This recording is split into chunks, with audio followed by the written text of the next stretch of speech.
Cuma 3 hari ya, rupiah sudah semakin melemah lagi. Efeknya apa sih buat kita nantinya? Ya semua orang akan berpikir 2 kali untuk membelanjakan uangnya. Akhirnya apa? Roda ekonomi akan melambat. Itu sesuatu yang wajar. Nanti ke depannya akan ada penyesuaian. Mungkin perusahaan akan melakukan perampingan. Akhirnya apa? Orang akan kehilangan pekerjaannya. Ketika orang kehilangan pekerjaannya, orang akan kehilangan penghasilannya. Dan yang paling ditakutkan, meningkatnya kriminalitas. Aku juga paham bahwa Indonesia bukan satu-satunya negara yang mengalami ini. Negara-negara lain juga mengalami hal yang sama. Tapi Indonesia itu adalah mata uang yang mengalami pelemahan nomor 4. Yang nomor satunya itu Iran. Ya terang aja ya, Iran lagi perang. Kita nggak ada perang nih ceritanya. Yang kita tunggu itu sebenarnya kebijakan-kebijakan cepat yang dilakukan oleh pemerintah. Itu yang pertama. Terus yang kedua, nggak adakah keinginan untuk mengkontrol pengeluaran supaya kita ini sebagai rakyat itu agak ayem gitu loh, bahwa pemerintah ini mengontrol suatu pengeluaran. Ya, aku merefer pada MBK, jujur aja. Kalau kalian, kontrol apa lagi yang harus dilakukan pemerintah? Assalamualaikum. Maaf lah nak tanya. Kat Indonesia ni daripada atas sampai ke bawah memang sama je ke? Sibuk nak buat perbandingan dengan Malaysia. Sikit-sikit Malaysia, sikit-sikit Malaysia. Baru-baru ni kenyataan daripada Prabowo Subianto yang merupakan presiden kepada Indonesia. Katanya, dibilangnya, gajinya hakim-hakim di Indonesia lebih gede, lebih besar berbanding di Malaysia. Cakap gampang. Who cares? Tak menguntungkan rakyat pun. Kalau kau cerita pun kalau gaji hakim di Indonesia lebih besar, kau tengok rakyat kau lah. 60.3% di dalam kadar kemiskinan. Itu yang patutnya kau fikir sebagai presiden. Bukan kau duk bangga cerita gaji hakim di Indonesia lebih besar berbanding daripada Malaysia dan Singapore. Can you stop comparing your country to our country? Boleh tak? Pening aku dah. Atas bawah semua sama. Assalamualaikum. Sebagai pemerintah Republik Indonesia, apa nggak malu ya? Apa nggak malu kita kepada kerajaan Malaysia, di mana rakyat Indonesia memasuki negara Malaysia secara ilegal? Seramai 37 ya warga negara Indonesia memasuki negara Malaysia secara ilegal. Malangnya kapal bot yang mereka tumpangi tenggelam, karam di perairan Malaysia, tepatnya di Pulau Pangkor. Ini pemerintah Republik Indonesia apa nggak malu ini melihat rakyatnya memasuki negara orang semata-mata untuk bekerja? Apa nggak malu kita dengan kerajaan Malaysia ini? Dan ini Angkatan Laut, kisaran ya, Kepolisian Republik Indonesia kisaran. Apa kalian nggak buat kerja? Apa kalian nggak meronda gitu? Sampai bisa lolos. Ini yang bot kapal tenggelam ini yang membawa 37 orang Indonesia ini berangkat dari kisaran ini. Waduh guys ya, Prabowo bangga ya, katanya gaji hakim Indonesia lebih tinggi dibandingkan Malaysia, katanya gitu guys. Waduh, tapi kan banyak yang kalian tahu sendirilah ya. Buat kalian yang baru tahu channel YouTube aku ini atau baru mampir, kalian bisa bantu subscribe ya, yang sudah subscribe terima kasih banyak. Supaya apa guys? Supaya kalian gak ketinggalan update terbaru yang lagi viral. Dan jangan lupa juga bunyikan lonceng ya. Di atas ada bunyikan lonceng, nanti kalau ada update terbaru kalian bisa tahu gitu kabar-kabar terbaru gitu guys ya. Nah, kira-kira infonya seperti apa ya? Kita lihat dan kita reaksi bareng-bareng. Kalian bisa tulis di kolom komentar seperti biasa gitu guys. Dan aku ada akun pertama itu ke Kevin, di sana juga ada update terbaru juga guys ya. Jadi ya kalau kalian tertarik ke kedua channel ini, kalian bisa bantu subscribe gitu ya. Nah, ini kita lihat seperti apa infonya guys. Ketua Mahkamah Agung Malaysia sampaikan ke Ketua Mahkamah Agung Indonesia. Dia sampaikan, Yang Mulia, saya salut sama Indonesia, dia bilang. Pertama kali gaji hakim Indonesia di atas gaji hakim Malaysia. Kejap. Saya nak mencelah sikit je. Tak banyak. Hati ni dah meronta-ronta dah. Nak cakap juga. Gaji hakim dekat Malaysia ni tak adalah kecil sangat dan tak adalah besar sangat macam gaji baru yang diselaraskan oleh Republik Indonesia. Tapi Malaysia ni pandai sikit. Dia pandai dari segi dia menjaga kebajikan rakyatnya dulu. Baru dia fikir nak kaji semula gaji-gaji penjawat awam atau swasta. macam yang berlaku sebelum ni lah.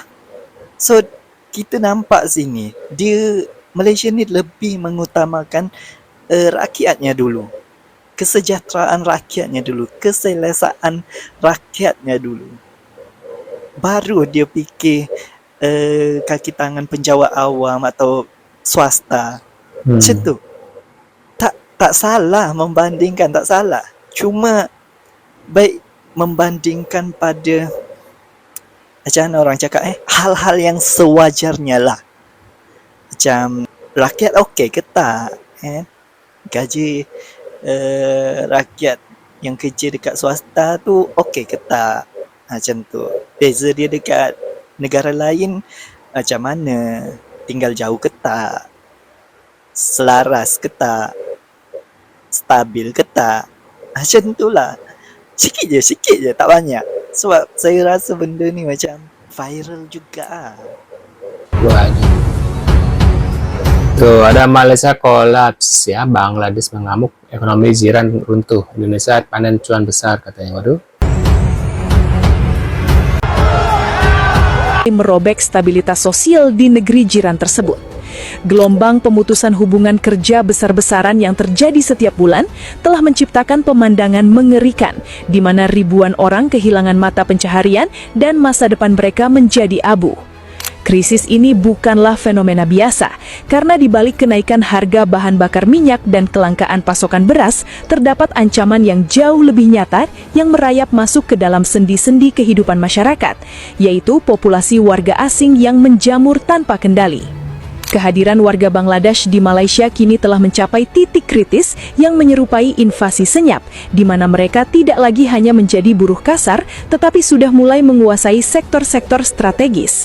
Dengan jumlah pemegang izin kerja sementara yang mencapai ratusan ribu orang, kota-kota besar di Malaysia kini terasa asing bagi penduduk aslinya sendiri karena dominasi pekerja migran tersebut. Fenomena ini memicu kemarahan kolektif yang membuat rakyat Malaysia turun ke jalan untuk menuntut pemerintah segera melakukan pembersihan besar-besaran demi merebut kembali hak-hak mereka yang telah dirampas oleh pendatang. Istilah Bangladesia atau Malaides kini bergema dengan nada sinis di seluruh pelosok negeri sebagai bentuk protes atas hilangnya identitas nasional Malaysia akibat kebijakan imigrasi yang dianggap lemah. Masyarakat lokal merasa dipinggirkan di tanah kelahiran mereka sendiri karena harus bersaing dengan warga asing yang bersikap semakin berani dan bahkan cenderung biadab. Waduh guys ya. Jadi ya. Malaysia ada tahap di mana banyak negara beri penghormatan kepada kita. Negara dalam keadaan tentunya ekonomi lebih terkawal. Tetapi kita tahu di negara jiran stesen minyak, satu negara jiran 400 stesen minyak ditutup. Saya baru balik dari sidang ASEAN, ketua-ketua negara ASEAN di Cebu, Filipina. Apa yang dibincangkan?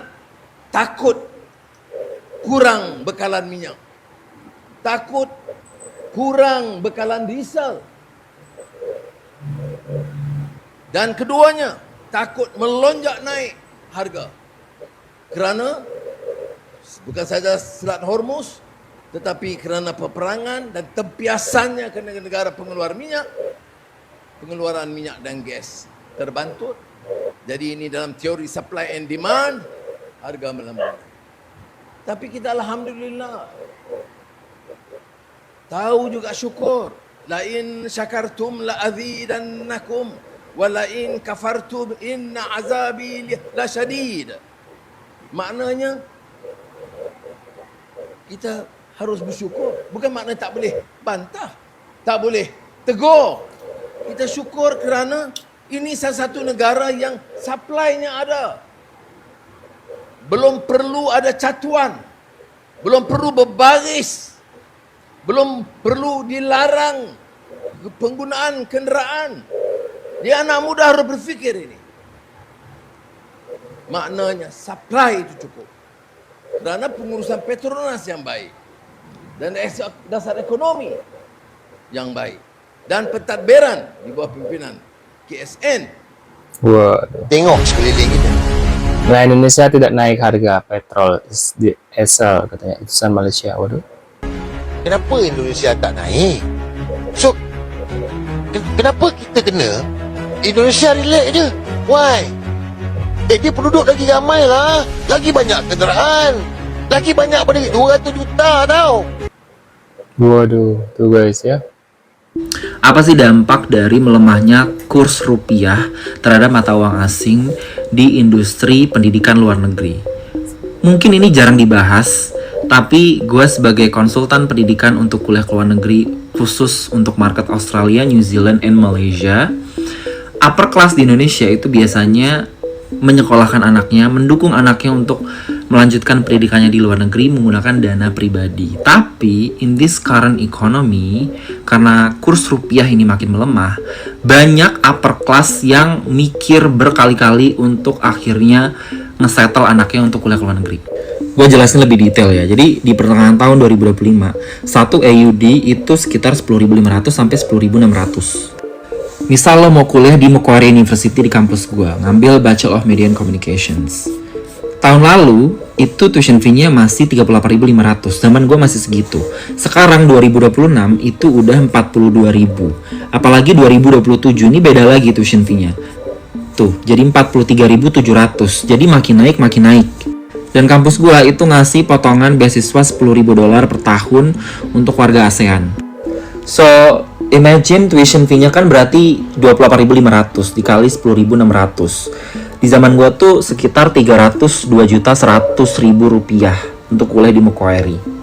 Tapi karena sekarang itu $1 AUD udah 12.600 dan tuition fee tahun 2026 ini udah 42.000, ya jadi 32.000 dikali 12.600 sekitar 403.200.000 rupiah. Wow, gede banget ya guys ya, ngeri ya.